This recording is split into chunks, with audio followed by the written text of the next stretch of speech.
Fabulous is not a word that Money Penguin uses often, except to describe his outfits. So it's significant when I start by saying that compounding is simply fabulous. It's fabulous and sort of miraculous, because it can involve small amounts of money growing into very large amounts of money, given enough time. Time is a key ingredient here. Compounding involves your money making more money for you. If that sounds too good to be true, let's go through how it works. You may have heard of the snowball effect. There's an article that explains this quite nicely by Samuel Smith. See the link below the video for more information. As a snowball rolls down a hill, it picks up more snow and becomes bigger. However, and this is important, the snowball doesn't just grow at a constant rate. As it starts to get bigger, it starts to gain more snow with each revolution than it did on its previous revolution. In other words, the speed at which it is growing increases. When it comes to money, compounding has a similar effect. Let's look at an example to see how this works. Imagine that you put £100 into a fund at the age of 20. For more on funds and investing, see the Investing 101 video. Say this fund earns a generous 10% per year on average. This means that at the age of 21, you will have earned 10% of £100, which is £10, and you will now have £110 in the bank. Nice. If you keep your £110 in the fund for another year, by the time you are 22, you will have gained 10% of £110, which is £11. You've made more money in the second year, because as it grows, your money is now making more money for you. This may not sound like a lot, but over time, the effect of this is significant. If you keep your money in the fund for 50 years, and it keeps growing at an average rate of 10% per year, by the time you are 70, your initial £100 will have grown to £11,739. That's nearly £12,000. You can check this on a compounding calculator if it's hard to believe.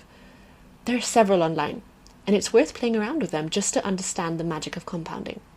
Now imagine if you didn't just put £100 into the fund at age 20, but if you contributed to the fund regularly, putting a certain portion of your salary into it each month for 50 years. How much money would you have at age 70, thanks to compounding? Well, let's use one of those compounding calculators to find out. Say that starting at age 20, you invested £100 into a fund that grows at about 10% per year for 50 years. How much do you think you'd have at age 70? Go ahead, take a guess. It's £1,746,976. Hard to believe, right? This is the magic of compounding. Compounding is great, as any article on it will tell you. So why don't more people take advantage of it? Let's talk about two things that often get left out of the compounding conversation. Number one, giving your money enough time to compound is key, and this can be difficult to accept in a world where we want instant wins. This does not mean that if you start saving or investing later in life, you will not experience benefits. There are things you still have control over. For example, you could choose to find ways to increase your income, or you can save larger amounts each month. However, it does mean that you will experience the greatest returns from compounding if you do have more time.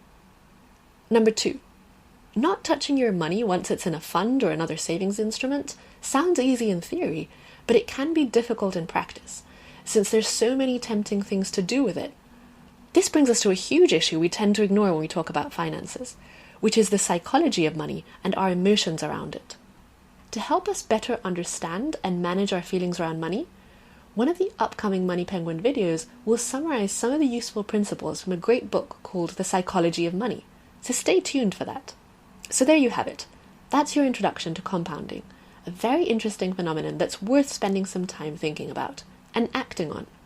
Compounding should give us hope not just when it comes to our money, but also when it comes to other things in life as well, such as habits. It's really the idea that little things and small changes can build up over time, beyond what we might initially imagine. Every little counts, and consistency and patience are incredibly valuable. If you found this video useful, please like it, share it with others, and subscribe to the channel for more money videos.